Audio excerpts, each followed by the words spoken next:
बिस्मिल्लाहिर्रहमानिर्रहीम।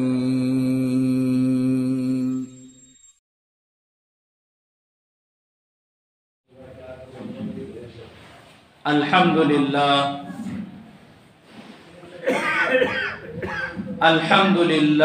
वकफ़ा वसलामुन अला इबादिहिल्लज़ीना इस्तफ़ा अम्मा बअद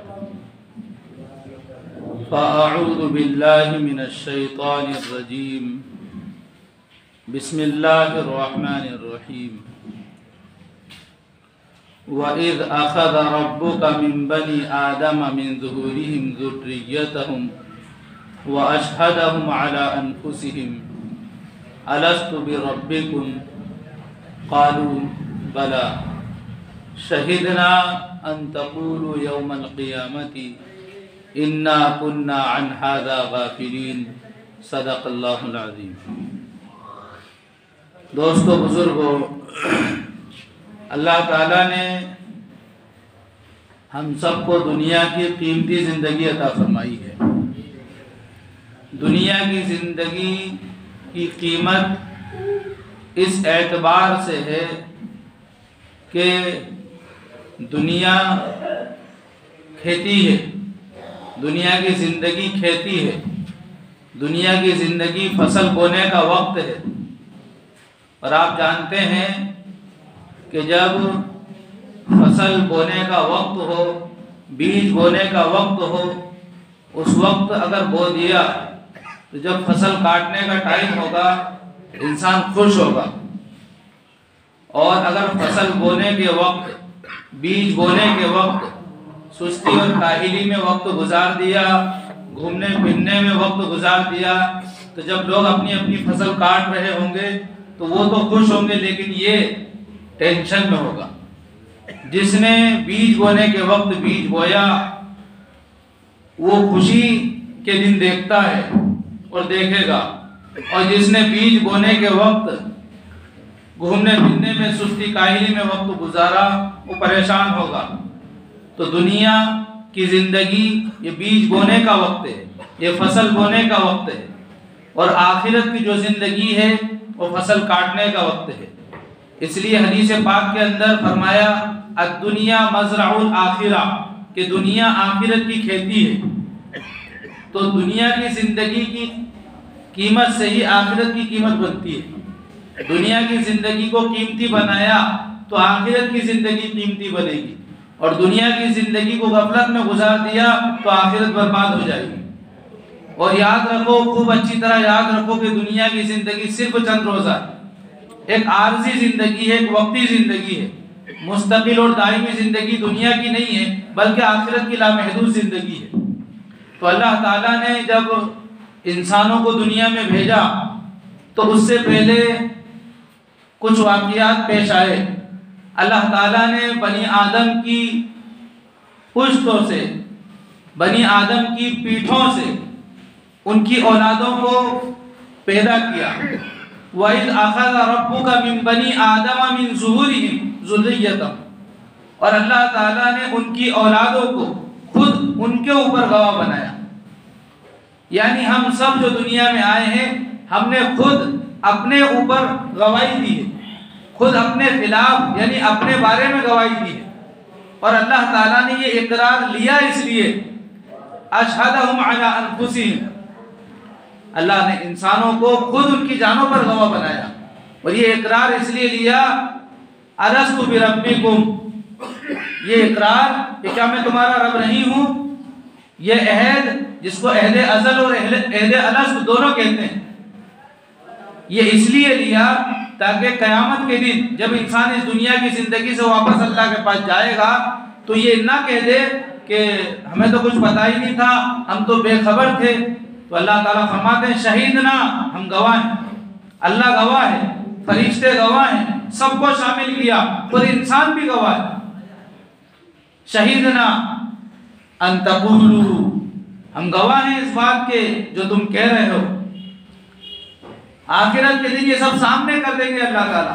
अन तक़ूलू यौमल क़ियामती, अल्लाह ताला ने अहद लिया इसलिए ताकि क़यामत के दिन तुम मुकर ना जाओ, तुम अपनी बात से अपने अहद से फिर ना जाओ। इन्ना कुन्ना अन हाज़ा गाफिलीन, ये ना कह दो कि हम तो इससे बेखबर थे। अल्लाह ताला ने अहद लिया और उसके बाद अल्लाह ताला ने जो बनी आदम की पीठों से जो उनकी औलादों को निकाला था वापस पुश्त में दाखिल कर दिया और आदम अलैहिस्सलाम को दुनिया में भेज दिया, और फिर वो सिलसिला चलता रहा और चल रहा है। अल्लाह ताला ने इस अहद के जरिए पूरी नस्ल इंसानी को एक बहुत बड़ा पैगाम दिया है। और दुनिया के अंदर अगर इंसान यूं भी गौर करे तो उसको ये सारी चीज़ें इस बात की तरफ निशानदेही करती हैं और याद दिलाती हैं कि हमने कहीं से आए थे और कहीं पर जाना भी है। अल्लाह के पास से आए थे, वापस अल्लाह के पास जाना भी है। तो दुनिया में उस अहद को याद दिलाने के लिए जब अल्लाह ने दुनिया में भेज दिया तो फिर उस अहद को, उस वादे को याद दिलाने के लिए अल्लाह ताला ने नबियों का सिलसिला शुरू किया। नबी आते रहे और उस अहद को जो हम सब अल्लाह से करके आए हैं उस अहद को याद दिलाते रहे, उस वादे को याद दिलाते रहे। और नबियों के बाद वो सिलसिला अल्लाह ताला ने जो है इस उम्मत के सुपुर्द किया। ये उम्मत आखिरी उम्मत है, इसलिए ये पैगाम जो अल्लाह ताला ने सारे नबियों के सुपुर्द किया था वो इस उम्मत के सुपुर्द कर दिया। अब क़यामत तक ये उम्मत और इस उम्मत का एक बड़ा तबका इल्म वाला, जानने वाला, समझबूझ रखने वाला, उसके कंधों पर इसकी जिम्मेदारी डाल दी। यूं तो पूरी उम्मत जिम्मेदार है, लेकिन उम्मत में जो जितना बड़ा है, जो जितना ज्यादा समझदार है, जितने ज्यादा इल्म वाला है, वो उतना ही बड़ा जिम्मेदार है। किसी की जिम्मेदारी बड़ी है, किसी की छोटी है, जिम्मेदार सब है। कुल्लुकुम राइन व कुल्लुकुम मसऊलुन अन रइयती। तो ये बात याद रखो कि हमने खुद अपनी जानों पर अल्लाह के सामने इकरार किया है कि तू हमारा रब है। कुरान करीम की सबसे पहली आयत अल्हम्दुलिल्लाहि रब्बिल आलमीन रब से शुरू होती है। आखिरी सूरत कुल अऊज़ु बिरब्बिन नास, ये रब के नाम से ही कुरान शुरू होता है और रब के नाम पर ही खत्म हो जाता है। ये रब जो लफ्ज है ये इंसान की जिंदगी को कामयाबी की तरफ ले जाने वाला है। अगर इसको समझ लिया जाए और इसके तकाज़ों पर जिंदगी गुजार दी जाए तो फिर इंसान कामयाब है। और जितने भी नबी आए और उन नबियों की जो कौमें थी उनसे ये रब वाला मामला ताज़ा होता रहा है। सिर्फ रब और मखलूक का जो रिश्ता है उसको ताज़ा किया जाता रहा है।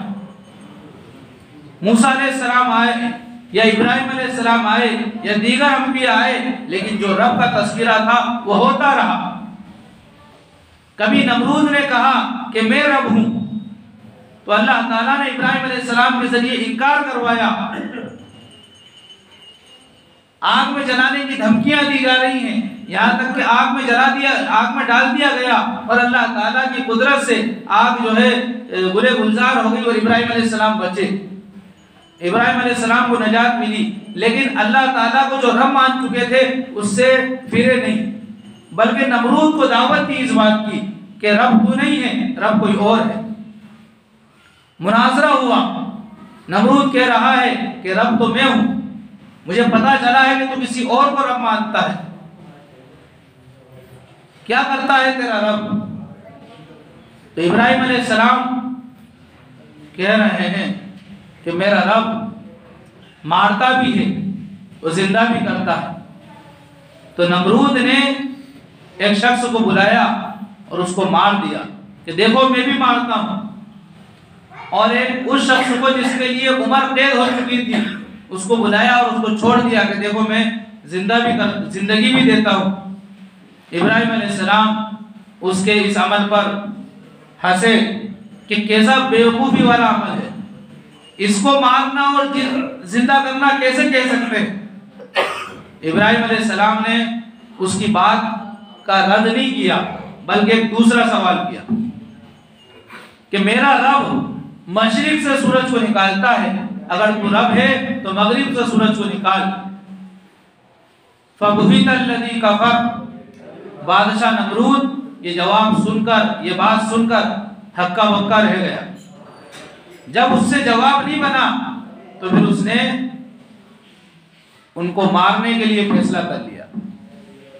और ये दुश्मन हर दौर में करते रहे हैं कि जब वो दलाई की दुनिया में खामोश हो जाते हैं तो फिर वो इज्जतों पर हमला करते हैं, फिर वो किसी दूसरे तरीकों को अपनाते हैं, इसलिए कि हकीकत और हक बात का जवाब तो दे नहीं सकते हो, इसलिए वो बदनाम करते हैं किसी ना किसी बहाने से। इब्राहिम अलैहिस्सलाम पर अब दूसरे इल्जाम लगवा दिए और किसी तरह उनको आग में डलवा दिया। एक पूरा लंबा वाकया है, मुख्तसर मैं आपको सुना रहा हूँ, और ये वाकया ऐसा है जो आपने इससे पहले भी कई बार सुना होगा। तो इब्राहिम अलैहिस्सलाम को आग में डलवा दिया, अल्लाह ताला ने वहां से नजात दी। बताना ये चाह रहे हैं कि नमरूद ने भी रब होने का दावा किया था। मूसा अलैहिस्सलाम आए, फिरौन रब का दावा कर रहा है, अना रब्बुकुमुल आला, मैं हूँ सबसे बड़ा रब। फिरौन रुबूबियत का दावा कर रहा है और मूसा अलैहिस्सलाम उसके रब होने का इनकार कर रहे हैं, कह रहे हैं कि रब तो सिर्फ अल्लाह है, रब सिर्फ अल्लाह है। तो अल्लाह ताला ने फिरौन को वो इबरतनाक मौत दी कि उसके कबीले ने, उसके खानदान वालों ने जो पहले उस पर ईमान रखते थे, बाद में वो अल्लाह पर ईमान ले आए थे, उन्होंने देखा, बनी इस्राइल ने देखा कि फिरौन अपने लाव लश्कर के साथ दरियाए नील में गर्क हो गया। तो ये रब का तस्करा हर जमाने में होता रहा। आज भी अगर देखा जाए तो लोग दावा तो नहीं कर रहे हैं, लेकिन अमली तौर पर वो ये कह रहे हैं, उनके अमाल ये बता रहे हैं कि हम रब हैं, हम नहीं कमाएंगे तो हम खाएंगे क्या, हमारी औलादें क्या खाएंगी, हम अगर ब्याज सूद का कारोबार नहीं करेंगे तो फिर घर कैसे बनाएंगे, किस्तों पर गाड़ी नहीं लेंगे तो फिर गरीब ही रहेंगे। आज भी इंसान अपने अमल से ये साबित कर रहा है, ये कह रहा है कि हम रब हैं। और दोस्तों बुजुर्गों, मेरी बातों को संजीदगी से लो, तन्हाई में बैठकर जरा सोचो। आज मुसलमान इल्म ना होने की वजह से और तालीम से पिछड़ जाने की वजह से इतने कमजोर हो चुके हैं दिमागी एतबार से, अंदरूनी सलाहियत के एतबार से, कि दुश्मन किसी न किसी साजिश में इनको फंसा लेता है और ये फंस जाते हैं। ना उसको ये समझ पाते हैं कि ये आगे चलकर हमारे लिए बड़ा खतरा बनेगा, नहीं समझ पाते। वजह क्या है? इल्म नहीं है। एक इंसान कोई भी चीज उधार लेने जाता है, 10 जगह उससे साइन कराए जाते हैं, वो साइन करने वाले को ये तक नहीं पता होता कि ये जो मैं सिग्नेचर कर रहा हूँ किस बात के हैं, नहीं पता उसको। वो ये समझता है कि मैं गाड़ी ले रहा हूँ, बस गाड़ी के सिग्नेचर है, जबकि वो अपनी पूरी प्रॉपर्टी, पूरी जमीन जायदाद और सब कुछ, यहाँ तक कि अपने आप को भी जो है बेच दिया जाता है, उसको नहीं पता। जबकि सिग्नेचर के भी उसूल हैं शरीयत के अंदर। अगर किसी चीज का जो है मुआहिदा हुआ है तो देखा जाएगा कि मुआहिदे की लकीर यहाँ खत्म हो रही है, तो उसी के फौरन नीचे जो है सिग्नेचर करो।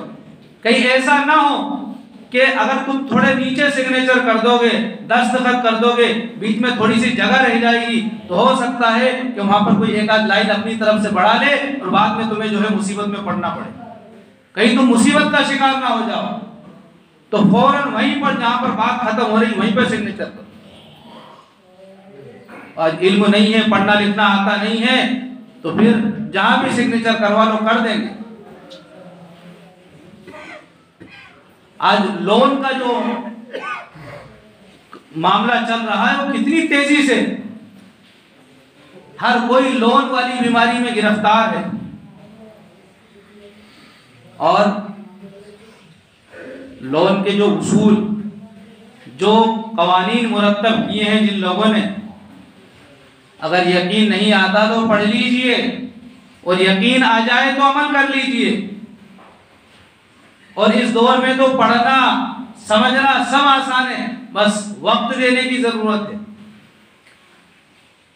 जो लोन के कवानीन है उनमें बात लिखी हुई है कि जो इंसान लोन ले रहा है उसकी इनकम इतनी होना चाहिए, उसकी आमदनी इतनी होना चाहिए कि वो अपना गुजर बसर करने के बाद 3,000 रुपए की किस्त है तो 5,000 6,000 उसके पास बचना चाहिए। 3,000 की किस्त भरना है उसको, तो उसकी तनख्वाह कम से कम 10 से 12 हज़ार होना चाहिए, ताकि वो 6,000 में गुजारा कर ले और 3,000 की किस्त भर दे और 3,000 एक्स्ट्रा उसके पास हो। समझा रहा हूं अपने अल्फाज में। ये कानून है। और अगर किसी की आमदनी का कोई सिलसिला नहीं है तो उसको लोन नहीं दिया जाएगा, नहीं दिया जाएगा लोन। पढ़ लीजिए कानून, और नहीं मिले आपको तो मेरे पास आइए, मैं बताता हूं लोन के जो कवानीन है उसमें बात लिखी हुई है। फिर औरतों को लोन किस बुनियाद पर दिया जा रहा है, ये समूह किस बुनियाद पर दिया जा रहा है, जबकि औरतें कमाती नहीं, इनके पास आमदनी का कोई जरिया नहीं, कोई इनकम सर्टिफिकेट नहीं, फिर किस बुनियाद पर इनको लोन दिया जा रहा है, किस बुनियाद पर समूह दिया जा रहा है। नादानिशा तौर पर बहुत बड़े गहरे गार में मुसलमान गिर रहे हैं, एहसास नहीं है, पता। समझने की कोशिश कीजिए। बातिल हमारे घरों में दाखिल हो गया और हम सो रहे हैं,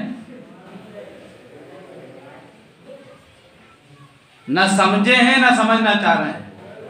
दोस्तों बुजुर्गों, तो पालने वाली जात सिर्फ अल्लाह की है।